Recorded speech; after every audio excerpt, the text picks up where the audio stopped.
My fiance sent me a breakup text and announced that he had taken our wedding fund. But when I found out, the text came in just as I was tying a ribbon around a bouquet of white tulips. Zara, I'm sorry, but it's over. 10 words. 10 words that made the world blur for a moment. The scissors slipping from my hand and landing softly among the petals. I stared at the screen, rereading it, trying to find a missing piece, an explanation, a mistake in punctuation that might change the meaning. But no, it was plain, cold, final. Barney had always been impulsive with his words, but this wasn't a lapse in judgment. This was deliberate. I dialed him immediately, my fingers trembling slightly as I pressed the green button. It rang once, twice, then a click. He picked up, but before I could speak, he hung up.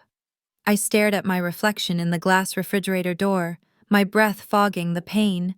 I looked like someone else. Someone whose entire world had just been stripped away in less than a second. A part of me wanted to drop everything and march to his apartment, demand an answer face to face. But the sound of the front bell jingling snapped me back. A customer walked in, followed by another. Orders were stacked on the counter. Mandy, the high school senior I had hired 2 months ago to help after school, looked up from the wrapping station with wide eyes. "Everything okay?" she asked, pausing with a pink rose halfway through its spiral wrap. I opened my mouth to lie, but only managed a brittle. "I'm fine." And then I did what I'd trained myself to do for years. I put my personal pain on pause and got back to work. Mandy had no idea that the man who just dumped me via text was the same man I had been calling my fiance for over a year. The same man who promised me a beach wedding someday. The same man who had held my hand in the back room when I told him I was scared to expand the flower shop. He'd said, "You've got magic in your fingers. Zara, let's build something big." We were building a life together, at least. I thought we were. I moved on autopilot, arranging lilies, printing labels, sending confirmation texts. The rhythm of the work numbed the ache. My hands worked the way they always did, precise, confident, but the throb behind my eyes reminded me that something inside had shifted. By the time we boxed up the last order and closed the shop, it was well past 9. Mandy glanced at me again as she gathered her things. "Sure you're okay?" I nodded. "Just tired. See you tomorrow." When she was gone, I turned off the lights, leaving only the soft glow of the front window display, cascading cherry blossoms and pastel peonies under a fairy-lit arch. It looked like hope. It looked like everything I had once imagined for our wedding. I made it home without crying. The apartment we were supposed to move into together still smelled like the eucalyptus oil I'd diffused that morning.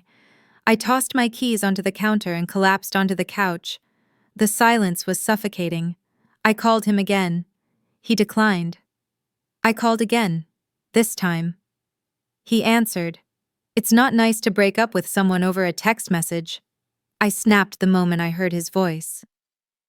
"After everything, 2 years. And that's how you do it." There was a long pause. Then, his voice, colder than I had ever heard it. "Zara, don't make this harder than it is." "Harder," I repeated, my voice rising. "You don't get to say that after disappearing and dumping me like trash. You haven't sent money to the joint account in 2 months, he said flatly. That's how I knew. You were done. So I figured I should be too. My blood turned to ice. "What are you talking about?" I asked, trying to keep my voice steady. "I was the only one contributing," he said. "I checked the balance this morning and decided it was over. That was when I opened the banking app, and I saw it. 0. He had taken everything." "All the money's gone," I whispered. "Yeah," he said, without apology. "It was a joint account. Nothing illegal. Nothing illegal." My voice cracked, stunned. "That was our wedding fund. You weren't putting in any more?" I figured you changed your mind? I ended the call. I sat there for a long time. The room quiet except for the faint buzz of the fridge. The betrayal hadn't fully landed yet. It hovered above me like a storm cloud waiting to burst. The reason I hadn't deposited money wasn't because I'd given up. It was because I was planning a surprise. Business at the shop had picked up enormously. The Valentine's Day orders, the new corporate clients. Barney had no idea I'd quietly surpassed our savings goal. I wanted to surprise him next month, show him we had enough not only for the wedding, but for a honeymoon in Hawaii too.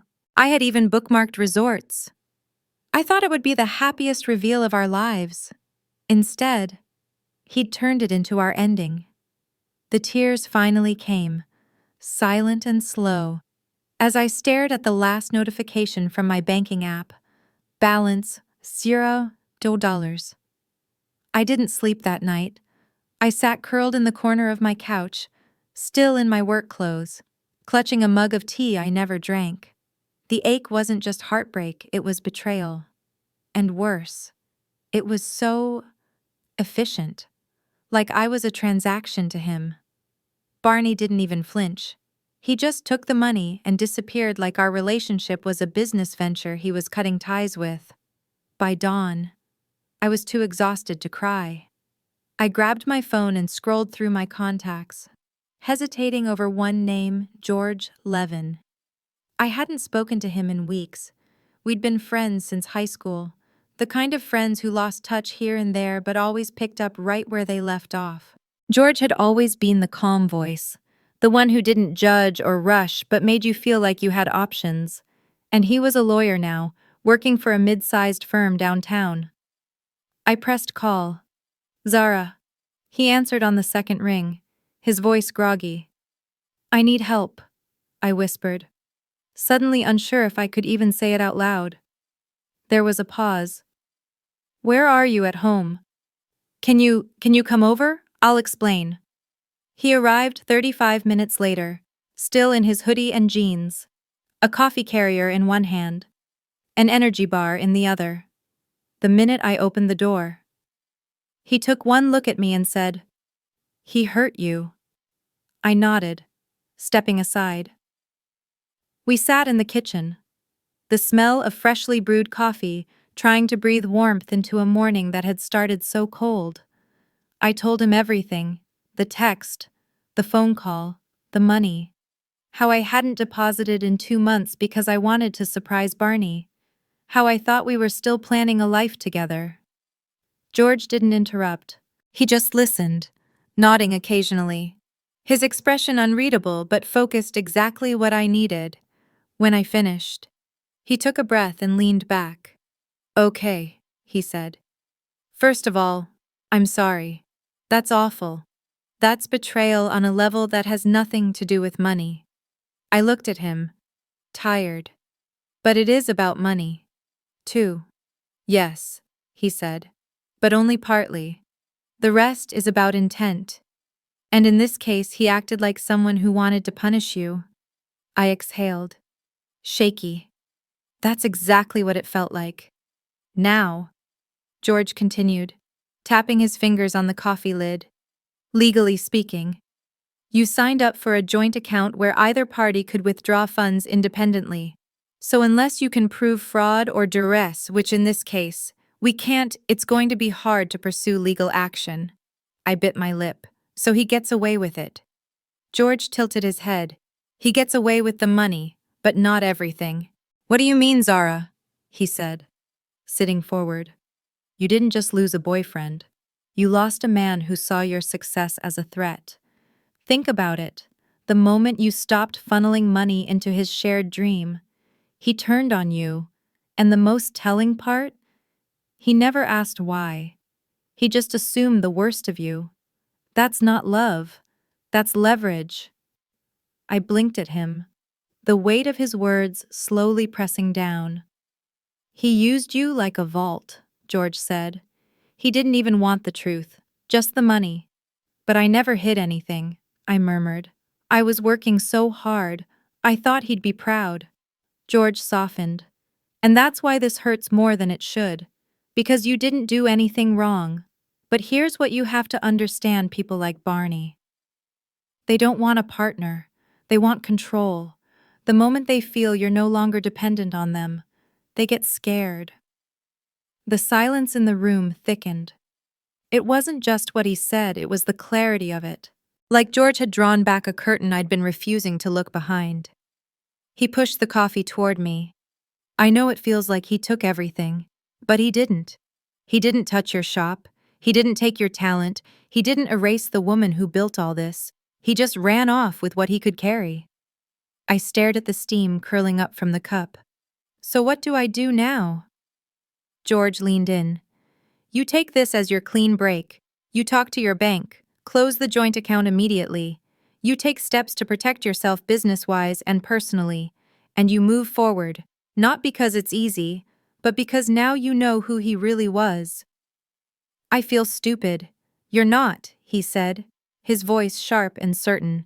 You're someone who believed in the wrong person. That's not weakness. That's trust. The problem wasn't that you trusted. The problem was that he wasn't worth it. I nodded slowly, the ache in my chest less suffocating. Also, he added, you might want to consider making a backup financial safety plan. You're growing that flower shop fast. Right? I blinked. Yeah. I actually just landed 2 big recurring contracts, corporate events, and a hotel lobby rotation. I thought I'd surprise Barney next month when I told him we could book Hawaii without touching our savings. George raised an eyebrow. Hawaii? That's more than growth. That's thriving. It was supposed to be our reward, I whispered. I thought he'd be proud of me. George shook his head. People who love you should celebrate your wins, not feel threatened by them. His words echoed, somewhere deep down. I knew that, but hearing it aloud broke something loose. I wasn't crying anymore. I was thinking. He stood. You'll bounce back, but only if you start acting like you've got something to protect again. Start with that shop. I smiled faintly. Want to come with me to cancel the account? He smirked. I'll bring the pen. The next few days passed in a blur of canceled transactions, bank paperwork, and quiet, boiling humiliation. I shut down the joint account, what was left of it anyway, and walked away without a cent. George helped me review all the documents. Nothing could be undone legally. Barney had left no technical traces of fraud, just betrayal. I offered to take George out for dinner that night. A thank you gesture I needed to give as much for myself as for him. We took a cab to a small Italian place I'd always wanted to try. It had warm brick walls, handwritten chalkboard menus, and tiny glass bottles of oil on every table. Barney had once promised to bring me here, but there was always some excuse, money to save. Errands to run. Work calls. I had postponed it for him, postponed joy, postponed life. But tonight, with George beside me, I didn't feel small. I felt okay. We stepped up to the door, and that's when I saw him. Barney. He was inside, sitting at a candlelit table by the window, sipping red wine. His hair was styled like he cared now. He was smiling, leaning in. Across from him sat a woman in a plunging navy dress, laughing behind a glass of white wine. Her hand was on his arm. My heart stopped. George turned to me slowly. That him, I nodded, barely able to breathe. And that's not a friend. I didn't think it would be, George said, his tone low. We stood there for a moment, watching the man who had gutted me by text now look like he'd just won the lottery. He had promised to take me to this exact place, but here he was, sharing it with someone else. I should have turned and walked away, but something rooted me. George's expression suddenly sharpened. Wait, I know her. I turned, what George's eyes narrowed. Jessica Trent. I knew I recognized that smug little smile. One of my colleagues, Sarah, handled her divorce case last year. It was messy. I blinked. Wait, she's divorced. Oh, it gets better, George said. Jessica tried to sue her ex-husband for child support. Problem is, they never had kids. She claimed emotional damages for losing the future they'd planned. It didn't fly. Then she accused him of hiding assets, tried to tank his business out of spite. She's toxic. The judge threw out most of her claims and warned her to stop wasting court time. I stared through the glass. Barney raised his glass and toasted something I couldn't hear. But Jessica laughed like it was the most charming thing in the world. Do you think Barney knows any of this? I asked. George hesitated. Doubt it. But if he does, it says even more about him. I was still processing when George made his move. Before I could react, he stepped through the restaurant door like it was part of the plan. What are you doing? I hissed, trailing after him on instinct. He walked straight to their table, his voice light but loud enough to carry. Jessica Trent. Jessica turned, blinking at him like he was someone she was supposed to recognize. Yes, I thought so. I'm George Levin. I work with Sarah Malik, your divorce lawyer's opposing counsel. Barney frowned immediately. What the hell is this? Jessica stiffened, recognition dawning across her face like a bad memory. I don't know what you think you're doing. Oh, nothing, George said casually. Just saying hello. You and Barney what? About a year in now. She glanced at Barney, who looked confused and annoyed. Yes, so, that's funny, George said, turning slightly toward Barney, because she was still filing appeals against her ex-husband 9 months ago. Guess you two moved quick. Barney sat back, a flicker of jealousy crossing his face. And then Jessica, either to reclaim control or just to spite me, smiled smugly. Barney's been mine for a long time now. Long before she found out, she said, tilting her head toward me. We're getting married next year. He told me everything. How she was cold, controlling, obsessed with money. How she stopped contributing, said she was using him. I stared at her, shocked. And then something snapped inside me. George looked at me, as if waiting for a signal. So I stepped forward, smiling sweetly. That's interesting. Because I stopped contributing to our joint account, not because I was using him, but because I had already reached our savings goal. I was planning to surprise him, not just with a paid wedding, but a trip to Hawaii. In fact, I had the resort booked. I thought he'd be proud. Barney's mouth twitched. That's a lie. George pulled out his phone. Actually, he said, tapping the screen, we printed out the payment logs and resort reservation. It's all time-stamped. Jessica's face darkened. What are you trying to pull? I leaned in. Nothing. Just figured you should know who you're jumping into bed with. He used me for money for 2 years, waited until the account was full, and the moment I stopped adding to it for a good reason. By the way, he emptied it and dumped me over a text. So whatever he told you, I hope you know you're next. Jessica's eyes narrowed. You're lying. George, calm as ever, shrugged. You can check the public records. Ask his bank. Call the resort. It's all there. But hey, if you're happy being someone's rebound revenge scheme, more power to you. Barney stood up, red-faced. This is pathetic. You're bitter. You couldn't make a relationship work, Barney. I cut him off. You promised me this exact restaurant. You planned a future you had no intention of showing up for. I'm not bitter. I'm just embarrassed I ever mistook you for a man. Jessica stood abruptly. We're leaving. George gave a polite nod. Enjoy dinner. Try the ravioli. It's delicious. We walked out before they could. Back on the street. I finally exhaled. My legs were shaking. George glanced at me sideways. That went better than I expected, I snorted. You're too calm. He smirked. I just like watching liars unravel.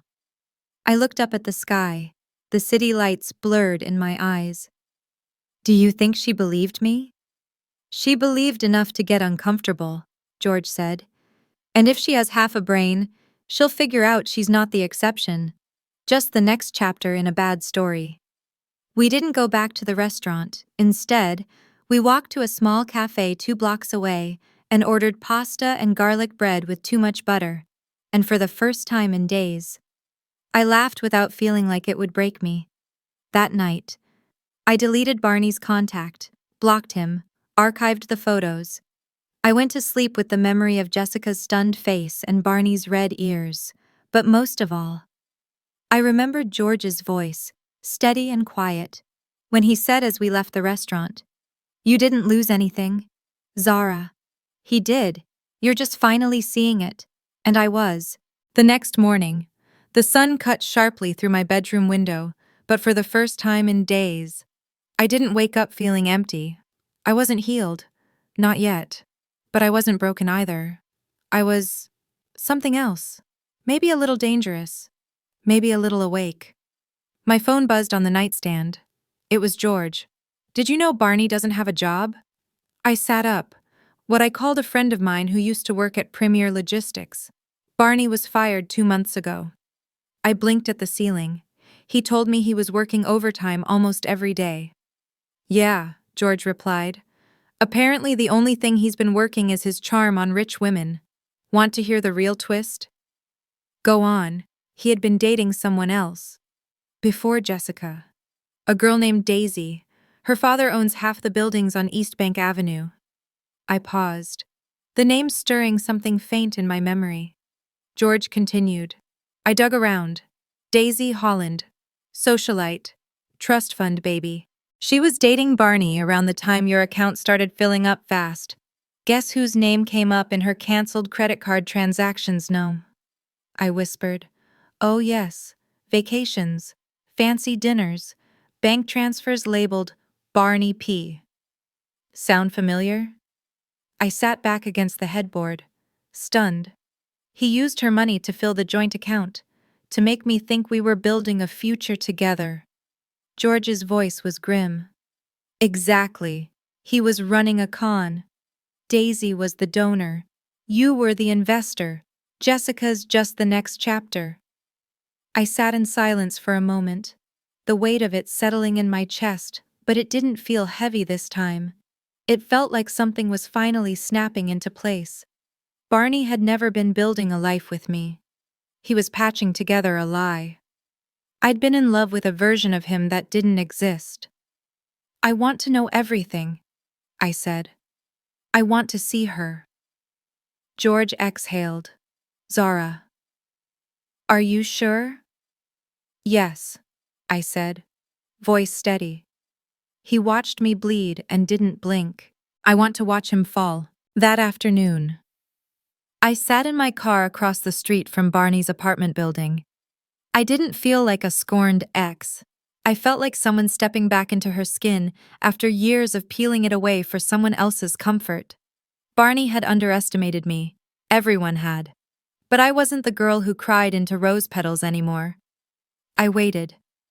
And then I saw her. Tall, sharp chin, bright blonde waves pulled into a sleek ponytail. She stepped out of a matte black SUV in a designer coat and headed straight into Barney's building. Daisy Holland. She looked like she had never once been told no. I watched as she buzzed in. Then I followed. The front desk clerk didn't even blink at me as I slipped in behind her. I didn't go up.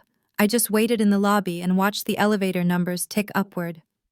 15 minutes later, she came down, alone. But her expression had changed. Her eyes were fire. Her stride was lethal. And when she stepped out into the afternoon light, she pulled out her phone and started dialing with a rage I recognized. Whatever Barney had told her, she didn't believe him. George's voice rang in my head. She was the donor. I decided to make a move. I followed her out the building, caught up just as she turned the corner. Daisy. She turned, caught off guard. Do I know you know? I said. But I think we've both been lied to by the same man. She paused, studying me with eyes that had clearly been trained to filter truth from flattery. Barney. I nodded. He told me he was saving with me for a wedding. At the same time, he was spending your money. Her eyes narrowed. So you're the florist girl. My eyebrows lifted. You knew about me?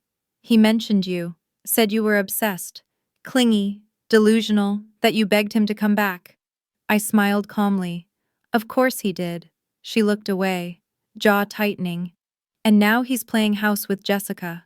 God, I thought I was just being dramatic. You weren't. She folded her arms. Why are you telling me this? Because I want him to finally face consequences.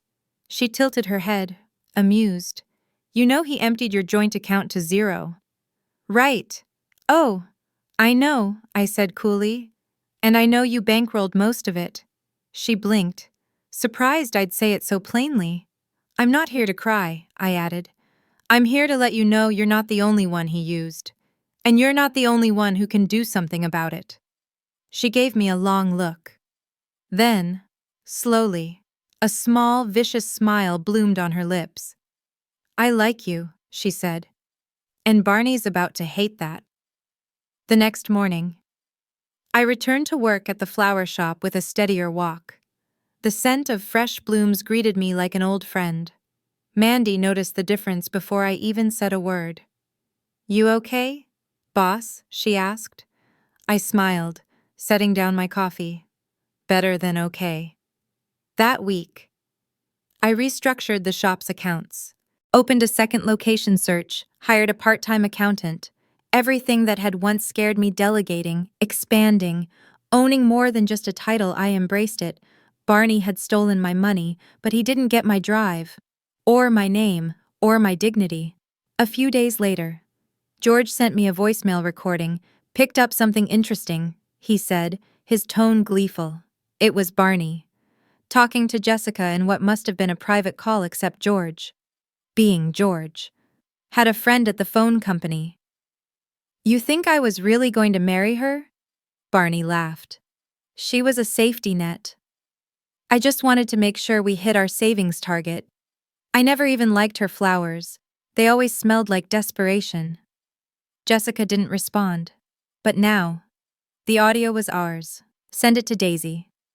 I texted George. He replied a moment later. Already did, later that night. My phone buzzed with a screenshot Daisy's Instagram story. A photo of Barney's suitcase on the curb. Caption, when you date a liar, make sure you own the building he lives in. I sat back and smiled. For the first time in weeks. I wasn't just surviving, I was winning. A suitcase on the curb, a duffel bag beside it, Barney's favorite leather jacket lying slumped in a sad, wet heap on the sidewalk. The caption, when you date a liar, make sure you own the building he lives in, spread like wildfire. People didn't even know the whole story, but they loved the drama. The image had just enough cruelty, just enough justice. I screenshotted it and tucked it away, not out of spite, but as a reminder, not all battles are fought with raised voices. Some are won with a quiet push at the right time and the right person holding the keys. By evening, my inbox was flooded with orders. It turned out that going viral in proximity to a rich heiress's public breakup was surprisingly good for business. Daisy tagged the shop in a follow-up post, calling it the only florist worth trusting when your life's falling apart. Mandy came running into the back room, waving her tablet. Zara, look at the pre-orders. We've got triple the normal traffic. Someone just booked 20 sympathy bouquets with the message, boyfriends are temporary, peonies are forever. I laughed harder than I had in weeks. Something in me had shifted permanently. The pain Barney left behind wasn't gone, but it didn't sting the same way. It felt educational now, useful, like the worst chapter of my life had finally given me a pen and let me write the ending. The next few days were a whirlwind. I barely had time to eat. My little flower shop, once a modest neighborhood secret, was now the name on everyone's lips. Influencers were tagging us, event planners were calling, and I was ready. I signed a lease on a second location across town, a bright corner spot with natural light and sidewalk seating for weekend flower arranging classes. I never would have had the nerve to do it before. But now I wasn't asking anyone's permission to bloom. On a Friday morning, George met me for coffee at the shop before opening hours. I handed him a cinnamon scone and an Americano and leaned on the counter. smiling. "Zara," he said, grinning. "You're everywhere. I saw one of your bouquets in a mayoral candidate's press shot yesterday. Apparently heartbreak makes great marketing," I replied. "Who knew?" He nodded at the new banner hanging above the register, "Freshest flowers. Sharpest scissors. Has a bit of vengeance to it," he noted. I shrugged. "It's honest." He smiled and reached into his coat pocket. "I have something for you." He pulled out a brown envelope and slid it across the counter. I opened it cautiously. Inside were legal papers, Barney's attempt to sue me for emotional defamation over Daisy's Instagram post, and the leaked voice memo. His lawyer, clearly not a very smart one, was demanding that I issue a public apology and retract false statements. I raised an eyebrow. "He's serious," George smirked. "About as serious as a toddler throwing a tantrum. It won't hold. He has no grounds. The clip was real. The post wasn't yours. His career's already dead." That's when I realized Barney had lost everything. Jessica had dumped him. Obviously. Daisy had made sure he was blacklisted from every social circle that mattered. And now, with his employment record wrecked and no one left to sponsor his lifestyle, he was exactly where he belonged, at the bottom. Looking up? "Let him try," I said, folding the envelope. "I'm not scared of him anymore." George raised his coffee in salute. "To that weekend, I hosted the opening event for the new shop. It was an afternoon tea surrounded by fresh hydrangeas, daisies, and sweet-smelling ranunculus. Local musicians played, kids made tiny flower crowns, and customers sipped herbal cocktails under string lights. I wore a soft green dress that moved like ivy when I walked, and my hair was pinned back with a gold peony clip, one I'd bought for myself. Not for a date, not for an occasion, just because I wanted to. People came in waves, congratulating me, snapping photos, sharing posts, somewhere in the crowd. I saw Mandy excitedly telling her friends, "That's my boss," like I was someone worth pointing out, for once. I believed it. That night, I stood in the center of the shop alone, barefoot on the smooth wooden floor, breathing in the scent of lilies and lavender.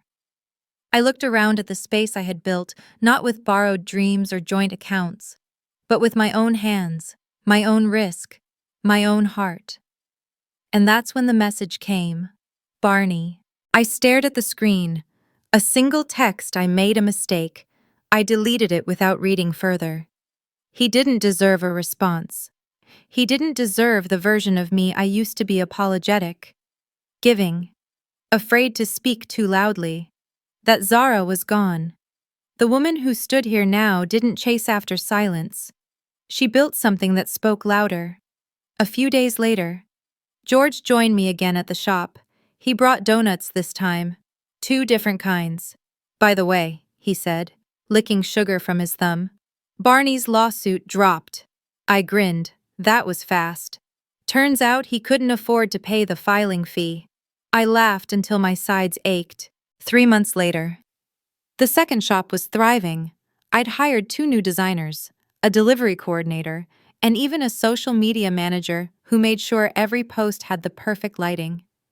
I was still Zara the florist, the girl who loved to wrap bouquets in brown paper and tuck handwritten notes into them, but I was also someone new.